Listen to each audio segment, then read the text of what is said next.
back to the GSMC Baseball Podcast, brought to you by the GSMC Sports Network. I'm your host, Sam Menti, and we've got a show for you today. First topic we're going over is Eduardo Rodriguez's season debut for the Arizona Diamondbacks, going over the impact that is going to have on Arizona.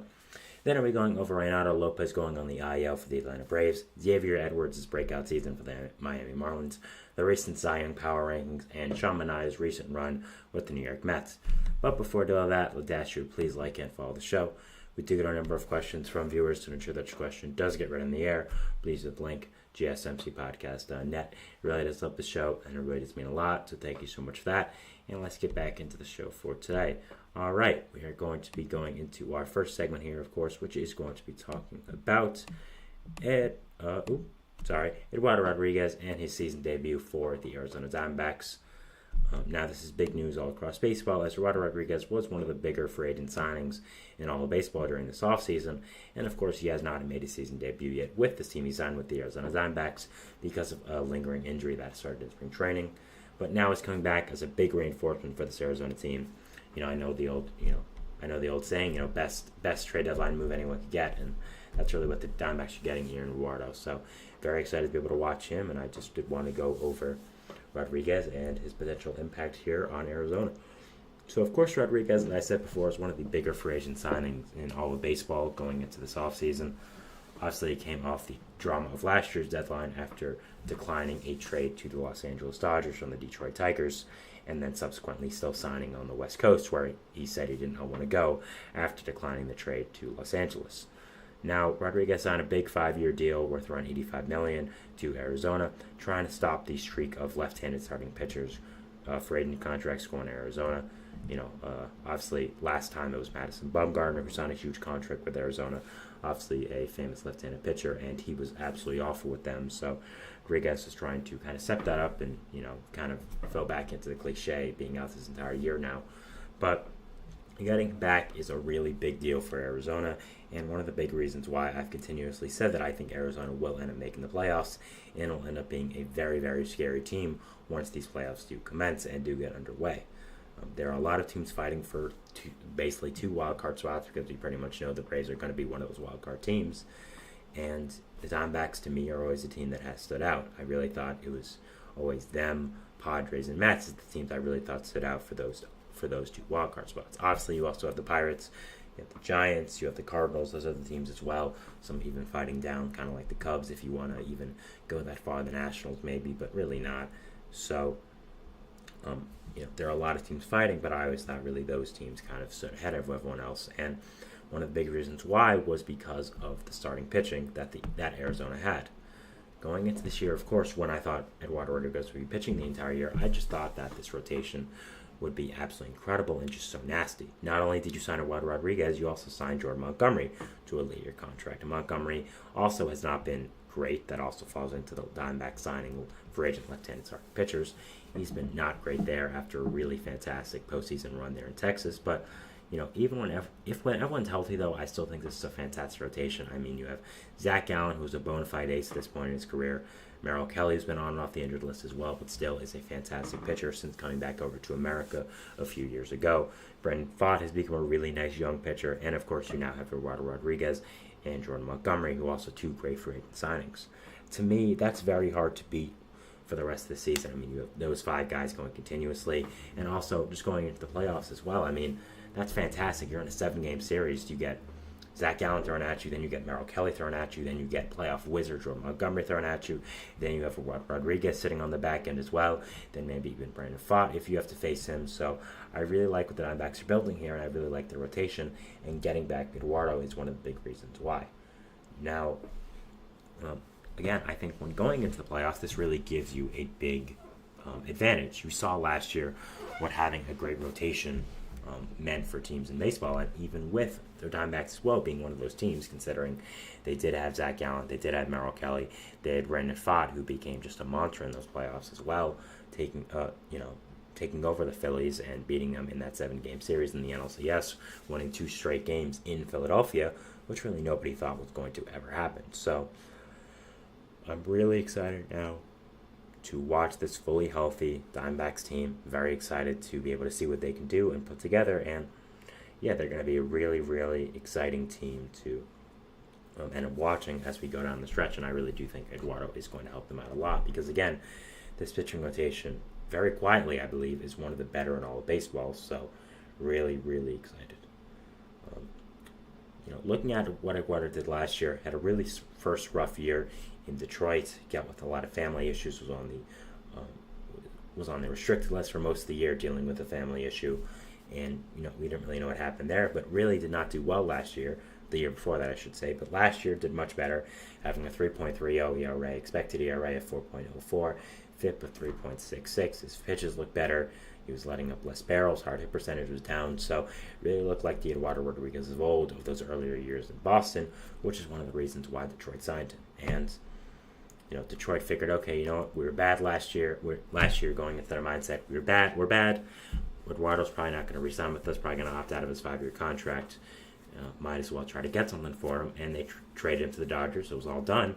And Rodriguez said, I have a no-trade clause. I'm not going to the West Coast. Which, believe me, he has all the right to do. I'm not going to really sit here and deface him and say, he can't use the no-trade clause because they gave it to him for a reason. But, I think the fact that he declined to go to the West Coast and then just signed with the Diamondbacks, the Dodgers' direct rival, who were also on the West Coast, didn't sit right with a lot of people. But, again, they gave him the no-trade clause for a reason. So you can't really fault the guy for using it. So, yeah, I think that, again, Rodriguez is going to end up being a fantastic signing for this Diamondbacks team. I really do believe this.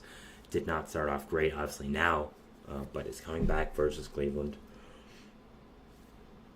Sorry about that. A very important series for this Diamondbacks team because Cleveland is one of the better teams in all of baseball, has been all year. And when you're the Diamondbacks, trying to show that you're legit, you're a real team. You're not letting these injuries kind of let you down and get you down as a team, and you're saying we can still do this. We're still a great team. Beating this Cleveland team is very high up in that. They won the first 2 games of the series, had a big pinch hit home run from Jock Peterson last game. So obviously doing very well, and I think they're going in the right direction. Again, I really like this Arizona team. I really like what they're being able to build here in Arizona, and I'm very, very excited to watch what will end up being the future here of the Diamondbacks team and what is going to be happening overall with them and how they are going to be performing. I really like I really like everything that is going on here, and I really like what they're building, and I think Eduardo Rodriguez can be a big part of what they're going to be here. Now, again, looking at the Diamondbacks team overall, they have a really fantastic team, of course. Corbin Carroll's done much better since his really bad start. Ketel Marte is probably an MVP candidate right now. Aside from the obvious top 2 of Bryce Harper and Shohei Ohtani, I'd say Ketel Marte is right there at number 3, especially after the Mookie Betts injury.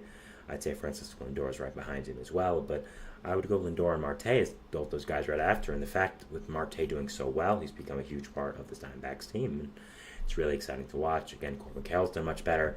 Gavin Moreno's also done really good this season as well, but just was placed on the injured list, I believe, today by the Diamondbacks with an injury he suffered in yesterday's game.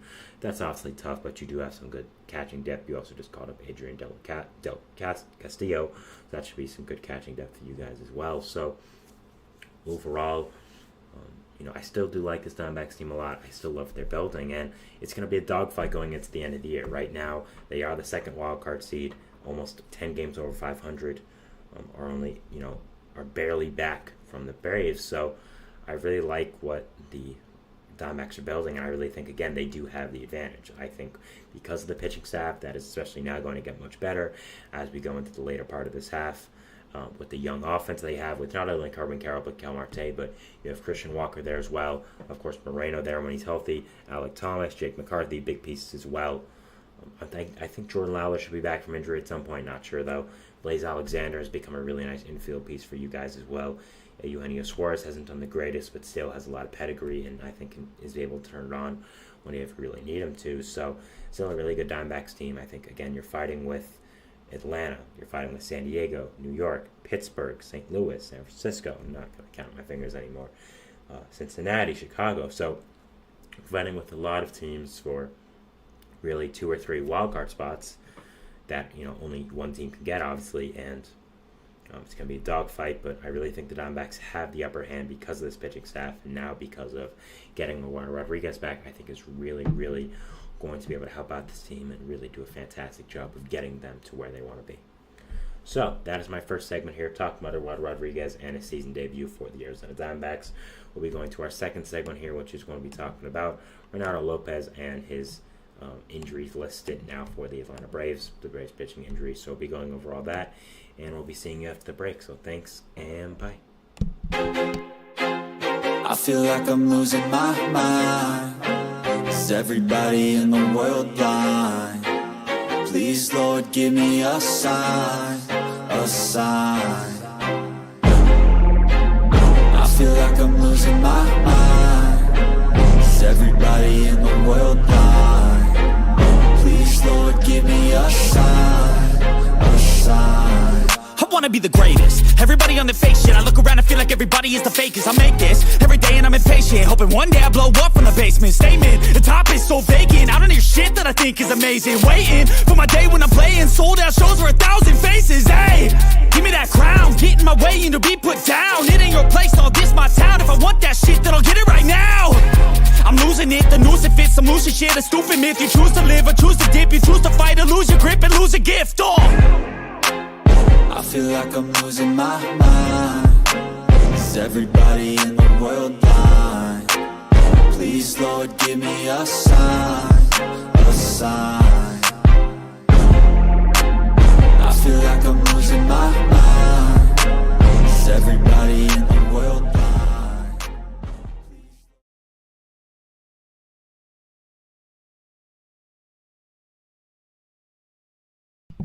And we're back here on the GSMC Baseball Podcast, bringing you a second segment. We're just going to be talking about the Braves' recent pitching injuries and Reynaldo Lopez going on the injured list for them.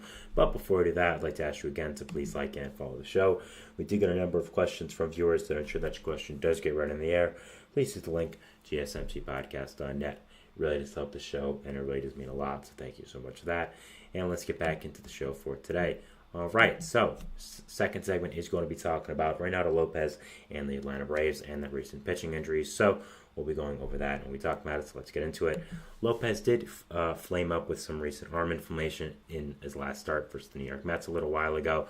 Was taken out after only a few innings, which did get a lot of people concerned, but from what they said, it wasn't a really big deal and didn't think it would require an IL stint. Obviously, they were wrong eventually, and now Reynaldo Lopez is going to be going on the IL for the Atlanta Braves, but I think there are a lot of, positives and negatives with this. Obviously more negatives, but I just want to get on here and talk about not only Reynaldo Lopez, but just the Braves pitching injuries in general and just going over all of them that have happened. So first off with Lopez, he's had one of the best seasons in all baseball for a pitcher, and I would say, honestly, it's the biggest surprise of the entire year.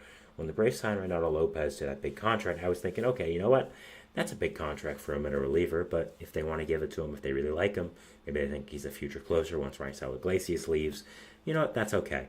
And then we learned that they were making him a starting pitcher, and I was like, that's interesting, to say the least. Lopez has really been nothing more than a decent relief pitcher in his career. Obviously, was a big-time prospect with Chicago, then got traded to Washington. But, the opposite way around. But still, wasn't really anything that I thought of him being a starting pitcher, but he's transitioned perfectly with this Braves team and has done a fantastic job. And where would this Braves rotation really be without Reynaldo Lopez? Yes, Chris Sale's done really well, but Max Fried has done really well with this rotation. Has not done really well with this rotation. What I mean is he's been injured a lot with this rotation, so where would you be without Lopez? And also Chris Sale. He's done really well as well, but he's also going to get injured at some point. So, and with the Spencer Strider injury, I don't really think that the Braves would be in the place they are right now without Reynaldo Lopez and without the fantastic job he has done with this Braves rotation, and just overall how great he has been with this Atlanta team. Now, his stats are just incredible when you look at them. They're against Cy Young-like, and we're going to be talking about it later about the Cy Young leaderboard, but this guy's thrown 104 innings, which is the most, which is very close up to his starter years when he was a starter back with Chicago. Didn't really do that well there, but his ERA is 2.06. His expected ERA is high at 4.36. But at the same time, were you ever really expecting him to continue with this? I don't really think so. His FIP is at 3.18. Expected FIP is at 3.87. Pitching WAR 2.4. So, some things disagree, but has done really well as a starter pitcher for this Braves team, and this arm inflation really hurts for them. I mean, Fried is already on the injured list. Strider's obviously out for the year, so now you have Chris Sale.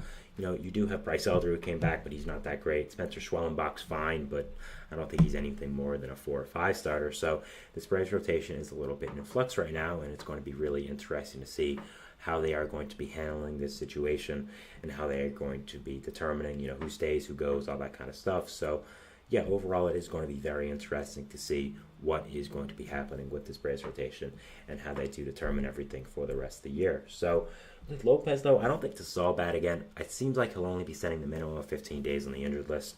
Now, pitching injuries are always bad. I mean, to your arm, they're always bad. Like, I don't want to sugarcoat that. They're usually really, really bad most of the time. But again, the Braves are saying that it's not going to be anything more than the regular 15 days, which should be around 2 or 3 starts. And also, you were going to have to limit Lopez's innings anyways. I think that was very clear. He's a starter for the first time in 3 to 4 years in his career. You have to just be able to manage his innings and manage the innings on his arm, because at one point that's going to blow up and he's going to have to get a major surgery. That's just how baseball works. So him going in the injured list right now with this, apparently minor injury, we'll see how minor it is not a horrible thing, because you're limiting his innings now. And maybe he'll be able to play in the postseason more than you expected, because I do think it is a question mark if he is going to be in the playoffs as a shutdown 2 to 3 inning closer, or as a starting pitcher that is going to pitch multiple innings, multiple starts for you in this playoff. So it's going to be really interesting to see. But overall, while this injury is bad for the Braves, no doubt about it, there are some, silver linings to it, which is that, again, this is kind of just you limiting his innings, because let's say he's out for August, which obviously would be really bad, but that's basically enough of him resting his arm, where you can now pitch him fully into September when it really gets hot and the pennant race really starts to get going, not worry about if he's going to blow up or not, and now, and then pitch him in the playoffs as well. So there are a lot of interesting things to determine with Reynaldo Lopez and just what is going to happen with this Braves team. Now, of course, Max Fried is also on the injured list for this Braves team. We're not sure when he'll be back, but again, they're just dealing with a lot of injuries right now. And also, what I want to say is, we're not, regardless of if Lopez is going to return or not, I do think at some point he is going to kind of come back to reality a little bit. Do I think he's going to be a pitcher who has a 2.06 ERA for the rest of the year? No, not really. Sorry. The peripheral stats don't make it look good. I think just logically wise, no one ever was going to think that Lopez was going to be a 2 ERA starter. So it will be interesting to be able to see if he does fail, not fail in a way, but kind of regress back to the mean. And that's what I do think is going to be happening here. So overall, it will be interesting to see what is going to happen with Lopez, what is going to be the situations that go on here, and just what happens with this Braves rotation, because with Fried and Lopez out for a little while, you're of course going to rely on Chris Sale a lot, but you're going to have to pitch Spencer Schwellenbach in some games you don't really want him to pitch in. Same with Bryce Elder. I'm not sure who you're going to call up from the minor leagues as well to be big time starters. I'm not sure what's going to happen with AJ Smith-Shawver. Apparently, you've been stretching out Grant Holmes to try to be a starter, which I think is a little weird. But hey, if you want to do that, be my guest. We might have some bullpen games as well. So it's going to be interesting to see how the Braves do handle this rotation going into the rest of the year, because again, I think a lot of people have looked at this Braves team as a lock to make the playoffs for a little while now, and while I do think they make the playoffs, I don't think it's as much of a lock as people expected it to be. Right now, looking at the wild card, they are tied with Arizona and San Diego for the top 3 wild card seeds. There's no seed within these guys. Atlanta is above them because they have the tiebreaker, but they all have the same winning percentage. So even though they are all 3 in the wild card, significantly they're not a 1, 2, 3 determined seed. So you have that. You have the Mets right in your tail in the NL East with 1.5 games back, both the wild card and the East. Pirates are only 4 back, and they have a fantastic rotation and added some nice offensive pieces. St. Louis is only 4 games back. San Francisco didn't sell at the deadline, only 4.5 back. Cincinnati could make a run. I doubt it, but they could. Chicago could with the new addition of Isaac Paredes again. These are all unlikely, but these are a lot of things that Atlanta does have to take into consideration right now. They do have to think about, what is going to happen with our rotation, what is going to happen with our team, and I think that it is going to be really, really interesting to be able to, see what is going to happen here with this Braves team, what is going to go on overall, and it's going to be a really, really interesting season for the Braves as they go into the rest of the year. As I said, I do think in the end they'll be the second wild card seed. I think in the end the Mets will be the first wild card seed. Now, am I biased for that? Maybe. I'm a Mets fan. I'm not going to make it seem like I'm not, but I do think that in the end the Mets are going to be the top wildcard seed for numerous amount of reasons. But I do think the Braves will end up making it, just not as high as people expect them to, which might be a little bit of a shock, because this Braves team we kind of expect to run away with the division, and now they're fighting for their lives in the wildcard seed. And their offense hasn't been as great as they wanted it to be this year, so there are a lot of interesting things going on with this Braves team, and they're going to be a fascinating team to watch as we go into the later part of the season. So that is my second segment here, going over the Atlanta Braves and their pitching injuries. Moving into our third segment, which is going to be talking about Xavier Edwards and his breakout season for the Miami Marlins. So we're doing that, and we'll see you after the break. So thanks, and bye. Looking for your daily fix of sports talk without having to pay for it? GSMC Sports Network is available on YouTube. Just search GSMC Sports Network. Get your fix of daily sports talk shows on YouTube, absolutely free. NFL, college football, NBA, MLB, MMA, UFC, fantasy football, and so much more. GSMC Sports Network has shows running all day long, with new sports shows starting every 2 hours. Just like on your favorite cable sports channel, except GSMC Sports Network is absolutely free. Just search GSMC Sports Network on YouTube to catch one of your new favorite shows, like the GSMC College Football Podcast, Chip Shot Football Podcast, Hoops and Heels Women's Sports Podcast, GSMC Basketball Podcast, and so many more. Check it out for yourself. GSMC Sports Network, now available on YouTube absolutely free. Search GSMC Sports Network on YouTube right now.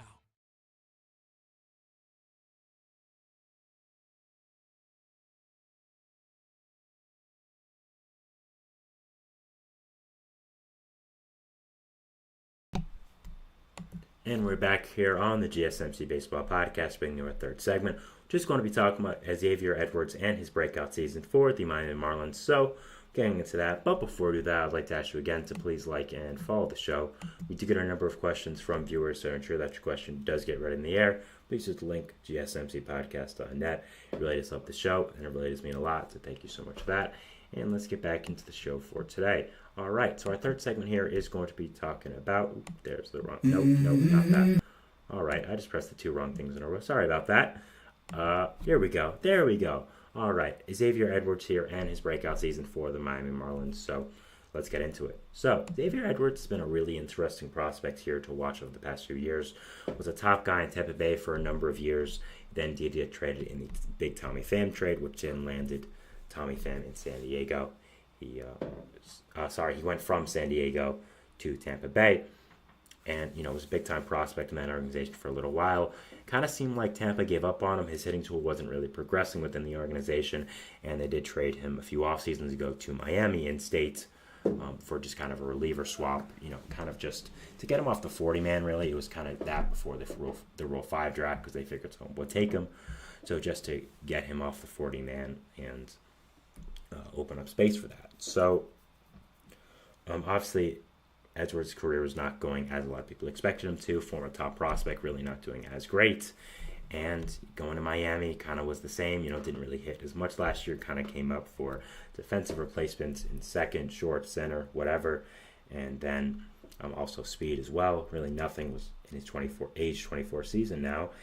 And has been fantastic with this Marlins team. I mean, he's been up for a significant amount of games this year. He's been up for 32 games. He's at 115 at-bats, and so far he has a weighted runs created plus of 163. 163, I mean, that's not something to scoff at there. That's a fantastic number there, and he's done absolutely fantastic. I mean, I know batting average isn't great, and I don't like to use it, but he's hitting 383 in this little amount of time span, and I don't really think that he's really getting a lot of the credit that he deserves for how well he's done this year. Do I think he's going to continue to be a 160 weighted runs created plus bat? No, I don't. But also, the fact that he's breaking out is a big deal. And even though he's breaking out to this regard, and I don't think he's going to stay like that, he still could be a really fantastic player going into the future and just a really, really solid contributor for this Marlins team. So let's get into it. Again, you heard what his weighted runs created plus was. Absolutely fantastic. You look at the walk percentage, which is one of the biggest indicators, I think. I mean, it's up 10% from last year. It was 3.6% last year, 13.1% this year. His K percentage is only at 16.8%, which is around the same as last year.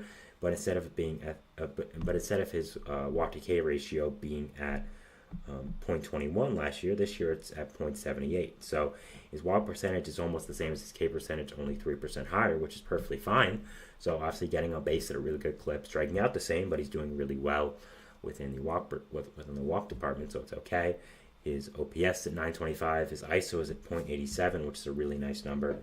Now his BABIP is very high at 457, but here's the thing, as I've talked about with many times in this show, as much as BABIP is a good stat, and it does show that sometimes hitters do get lucky, the thing about Edwards is he's an incredibly fast player. He really is. That's the guy that you bring in to be a pinch runner for a good amount of times. And the fact is, he is going to just have a higher BABIP than a lot of players because he can beat out those infield hits. He can have that good speed, beat out a ball. So as much as it is very high, I don't think that it's something that we should really look at as a huge, negative thing. Is it going to stay this high? No, he's going to regress eventually, as I said before at the start of this. But I do think he is just going to have a naturally higher BABIP than a lot of people within baseball. That's just going to happen. I think it'll be somewhere around 330, 340 because, again, of how fast he is and just the play style he has. It's kind of like a Trey Turner, where he's just going to have a higher BABIP than a lot of people because he is so fast. So that's really nice. His WOBA is at 404, which, again, not going to stay at, but still really good. And you look also at the other stats, he's hitting a lot more line drives. Before it's 18.3%. This year it's 24.5%. He's hitting, he is hitting actually more ground balls, which is interesting. But again, he's fast, so for a player like him, you can hit more ground balls. It's okay. He is pulling the ball a little bit less, but he's hitting it to center field a lot more, so that's really nice. His hard hit percentage is also up from 18.2% to 25%, which is fantastic. His soft hitting percentage is down 12%, which is fantastic. So that's really great. Overall, he's just been a really fantastic player for this Marlins team. He's been such a great contributor for them, and I think he's really making a stake for this Marlins future. Now, again, do I think he's going to continue to be as fantastic as he's been? No, I don't think he's going to be a 163 bat for the rest of his career. I think anyone would tell you that, even the diehardest of Xavier Edwards fans, if they do exist. But when you look at Edwards, you see a guy that has a lot of versatility, can play second base, can play shortstop, can play center field. Marlins like those kind of players, kind of like a Jazz Chisholm type, I would say, with Xavier Edwards. He plays really good defense. He's really fast, so you're kind of looking at a twitchy player like him, a guy who plays really good defense, versatile, and is very fast. And if you can get him to a weighted runs created plus consistently about a 110, a 115, a 120, this is an extremely valuable player. This is basically just, again, a Jazz Chisholm, but a little bit better. If you can keep that walk percentage and strikeout percentage at the same number as well, I think that's also fantastic. So I think that Edwards has a real chance of being a big part of this Marlins team future, and it's a big part of being a real contributor in the future. And as much as the Marlins just sold off their entire core and really remade their entire team, I think there's a sneaky good future within this Marlins team that not a lot of people are talking about. First of all, the rotation. Yes, they traded off a lot of people, but you're getting Yuri Perez back from Tommy John at some point next year. Sandy Alcantara should come back for Tommy John at some point next year. You have those two guys. Braxton Garrett is still there. Jesus Eduardo is still there. You have Max Meyer, who's still there. Noble Mayer is going to come up soon. So you still have that fantastic rotation that Marlins teams are built off of. And let's say you don't trade Luzardo. You then have 6 fantastic pitchers, which you're going to need with so many pitchers rehabbing from injuries.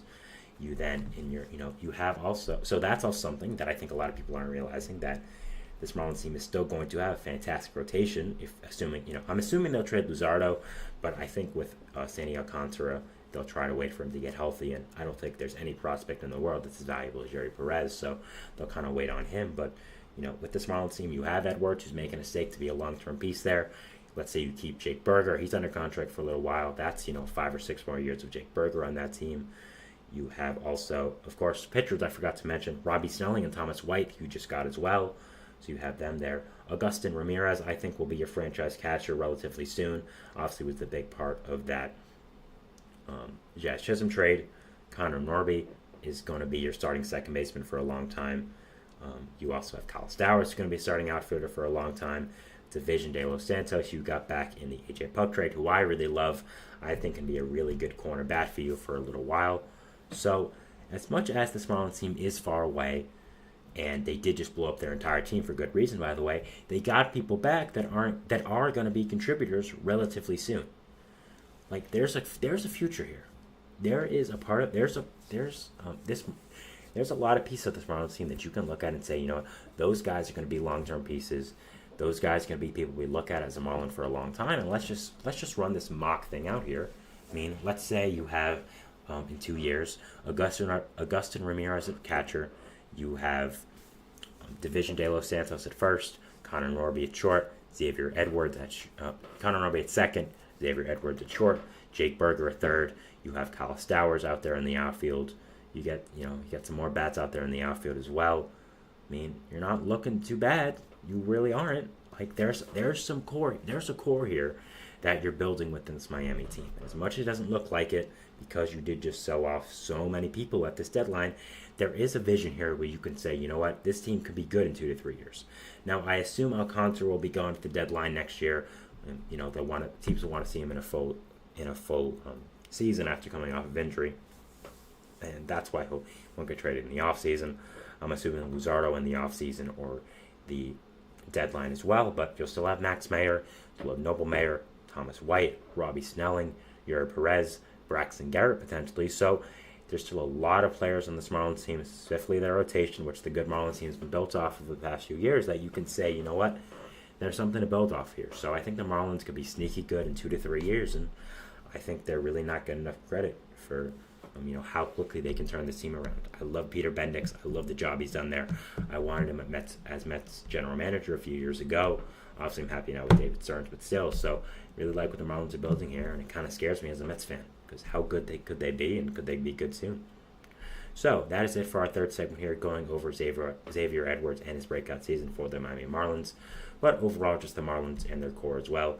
Going into our fourth segment here, which is going to be talking about some Cy Young rankings here. MLB.com did a little bit of a poll. I want to go over it. I usually do this around every week. I haven't done it in a little while because we've kind of been busy, but this is one thing I do like to talk about. So we'll be going over that, and we'll be seeing you after the break. So thanks, and bye.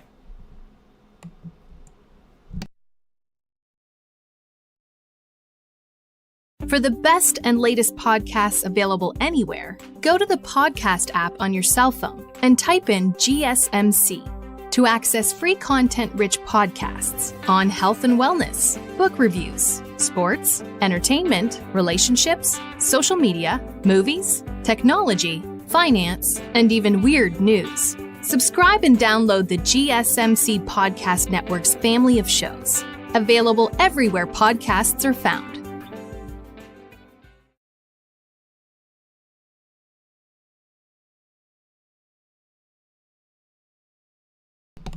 And we're back here on the GSMC Baseball Podcast, bringing you our fourth segment, which is going to be talking about some Cy Young odds, Cy Young rankings, all that kind of stuff. Just going over the Cy Young Award in general.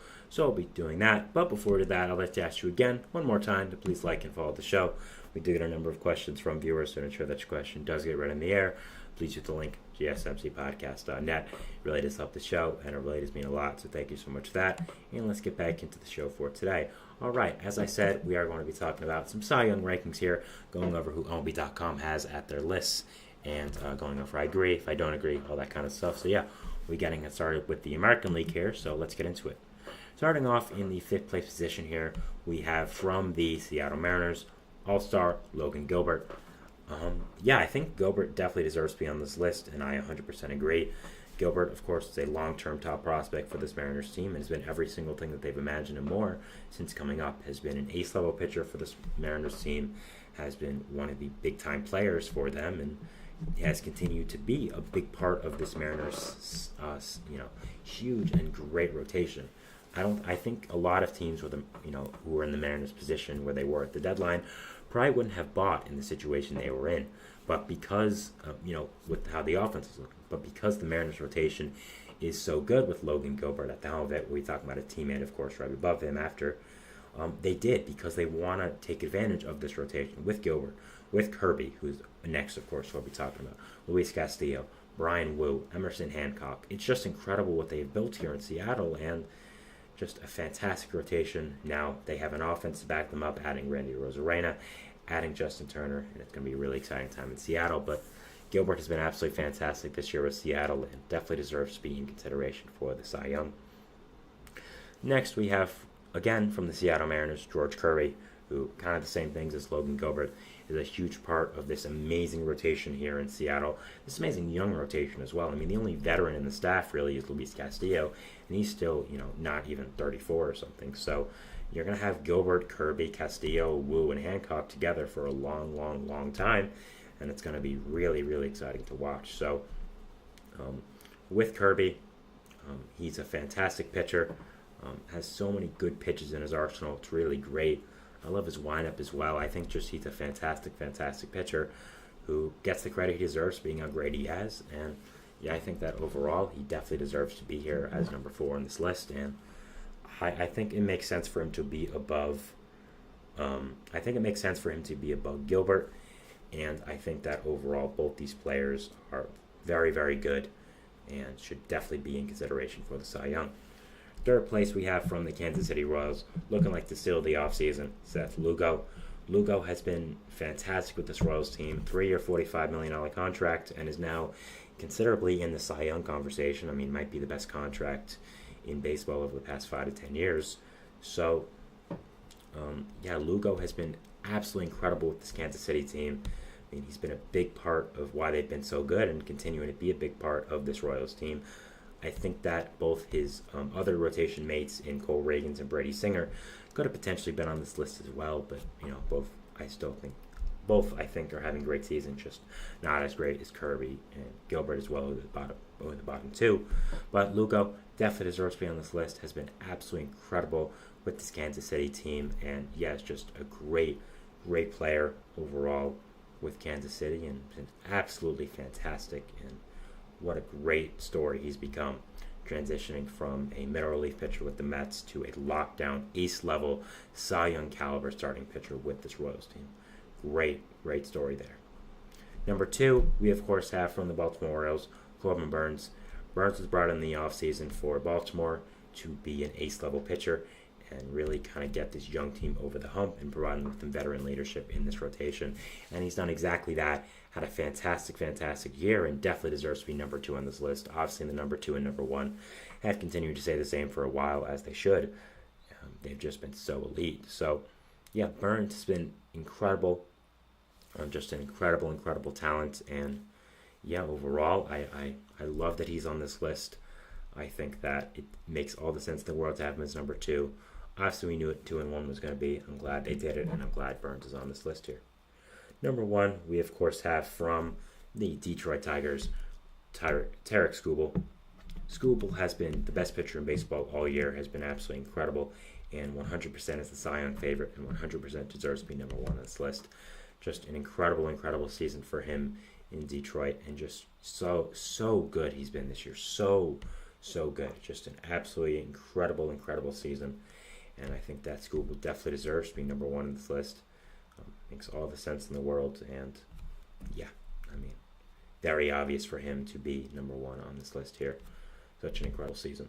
Again, as I said, I may have tried to find a way for Brady Singer and Cole Reagans to get on this list, but still, I think you've picked a lot of great choices, and I don't really think there's, a lot of debate that these guys definitely deserve to be on this list. Order maybe a little bit of a change, but I like it all, and I think it's a great list. So, going to the National League now, we start here. Number 5, we are going to be having from the Cincinnati Reds, Hunter Greene. Greene has quietly put together the most WAR for a pitcher the entire year, I believe. Has really been absolutely incredible with this Reds team. The Reds have really been struggling, but I don't think it's Hunter Greene's fault. Has become that true ace they expected him to be a few years ago when they selected him number 2 overall, gave him a big long-term extension, and really has turned out to be worth every single penny of that extension. Has been so incredible and has overall been such an incredible pitcher with this Reds team. Has been so fantastic. Definitely deserves to be on this list here. And I think that overall is fantastic. And I was wrong, by the way. He does not have the most pitching WAR, but he is in the top 10. So I was wrong about that. I got wrong information. I apologize there. But has still had an incredible year with this Reds team. Has become the ace they needed. And, yeah, really fantastic job. Number 4, we have the man, the myth, the legend, of course, Paul Skeens. Skeens, what is there to say about Skeens that hasn't been said? Is having maybe the greatest rookie season of all time. I'd probably think so. Is just a lockdown starting pitcher. Is absolutely incredible, and I'd probably have him higher on this list. I'll let you know after, but yeah, what an incredible job Skeens has done, and yeah, really fantastic the way he's just pitched this entire year. There's not really much for me to say about how good Skeens is. We pretty much already know. Just an incredible talent, and yeah, definitely deserves to be on this list. Number 3, we have from the San Diego Padres, Dylan Cease. A recent no-hitter has really gotten his numbers to look significantly better than they were at the start, and he was doing fantastic all year with San Diego. Was such a fantastic add by this Padres team to really help out this rotation, but that no-hitter really put his stats into the Cy Young conversation, and he definitely deserves to be here.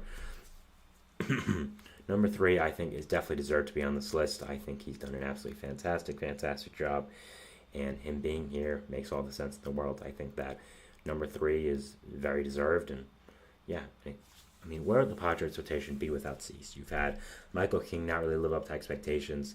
You've had Yu Darvish and Joe Musgrove on and off the injured list all year. So having Dylan Cease as just the constant in your rotation that you can rely on to go out there every 5th day and have a great start has been so important for them. And what a season he's had there in San Diego. What an amazing trade that was by AJ Preller. Fantastic job. Number 2, we have from the Philadelphia Phillies, of course, Zach Wheeler. Wheeler continues to be one of the best, most consistent pitchers in all of baseball. Has been absolutely incredible with this Phillies team and is continuing it now this year. Has been so good and has just really been such a fantastic player with this Phillies team. I mean, has continued to be the definition of consistency every single year since signing that Phillies contract, and yeah, definitely deserves to be on this list. 100% deserved. What a season he's had this year. And number 1, you have from the Atlanta Braves, Chris Sale. What a season, what a comeback Chris Sale has had with this Atlanta team. Has done such a fantastic job, and has been such an incredible player here with this Atlanta team. I mean, again, kind of the same as Dylan Cease, but where would the Braves rotation be without Chris Sale?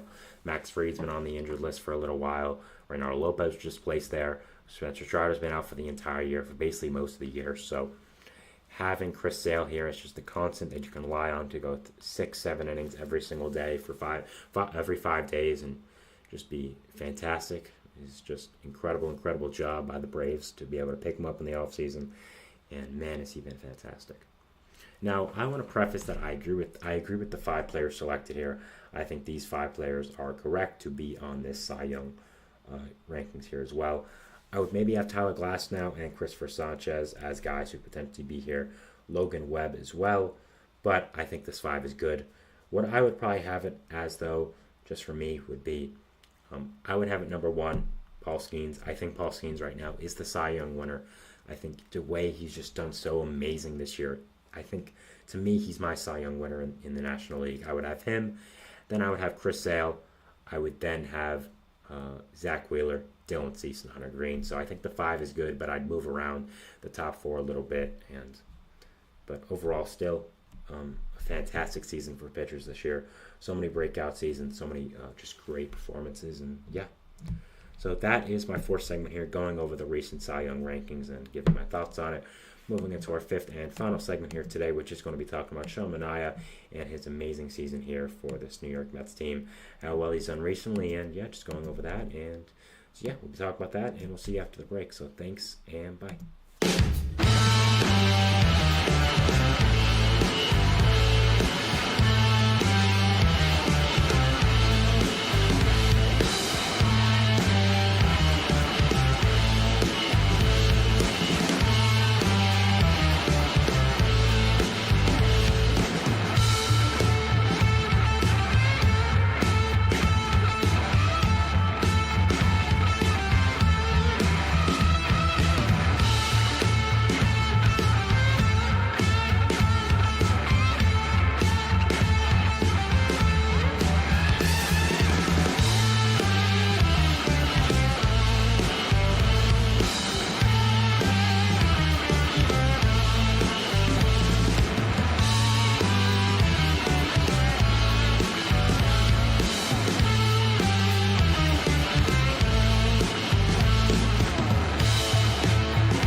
And we're back here on the GSMC Baseball Podcast, bringing you our fifth and final segment for today. We're just going to be talking about Sean Manaea and his season for the New York Mets.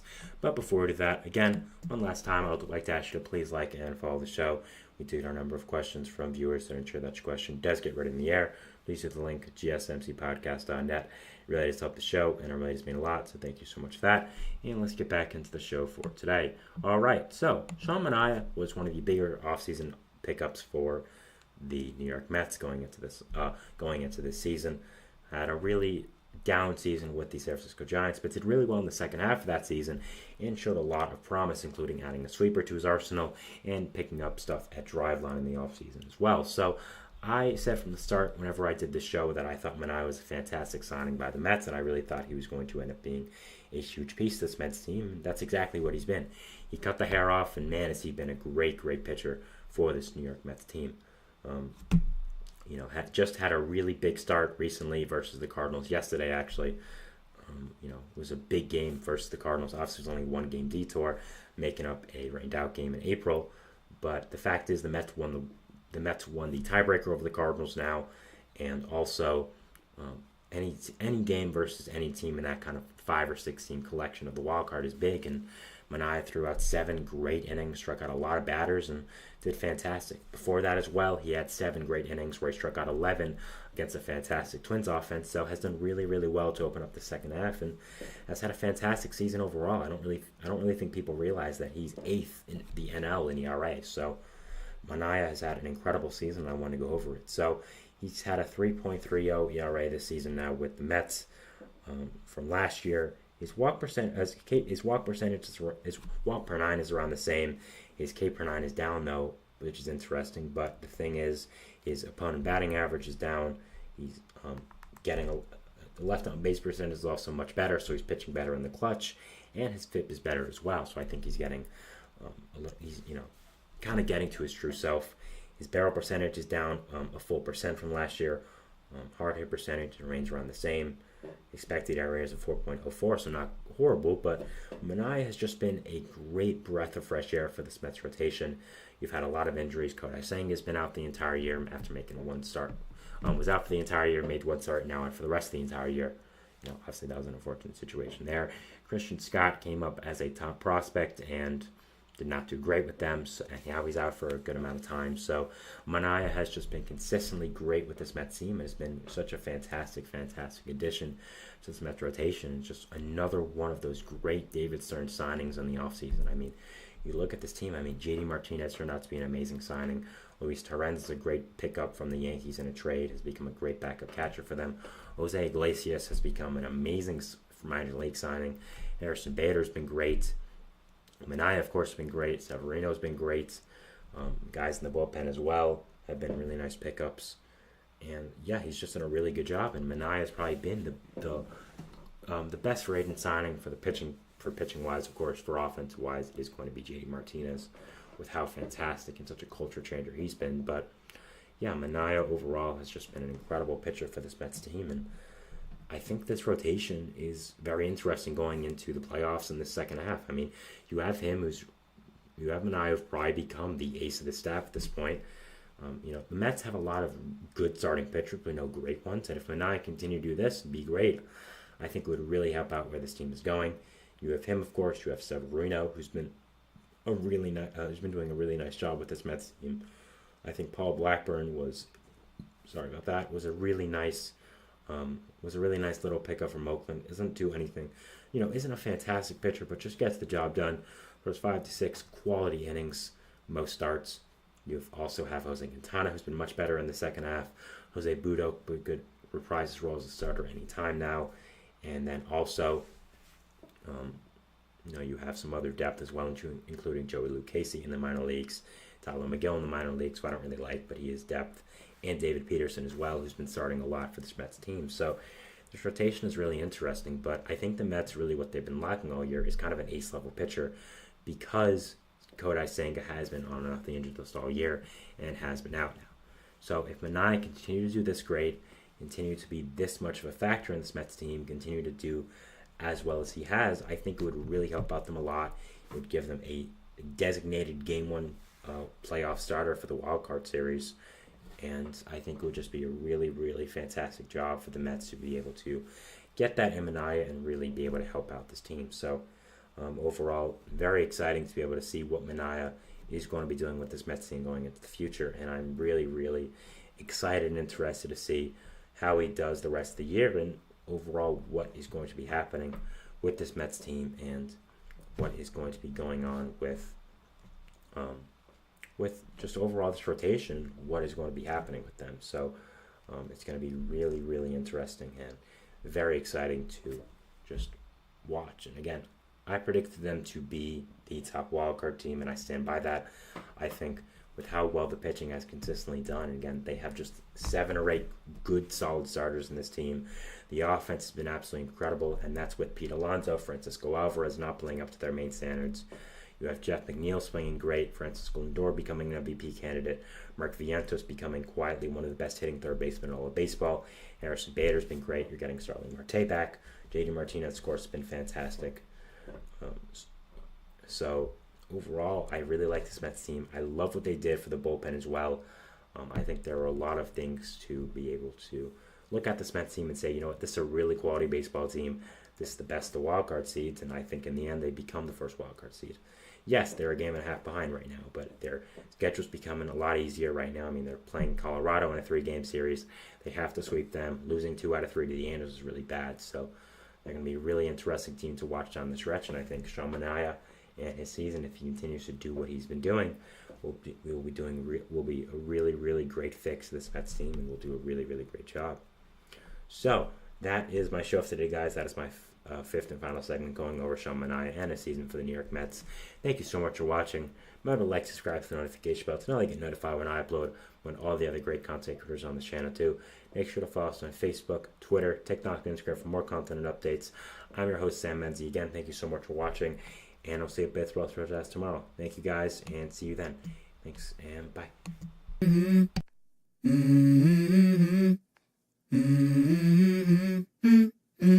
Let's go. I wake up to a little bit of drool on my pillow, feel like it's gonna be a bad day. Yeah, I'm tired of shit, and the coffee ain't hit yet, damn, ain't that great.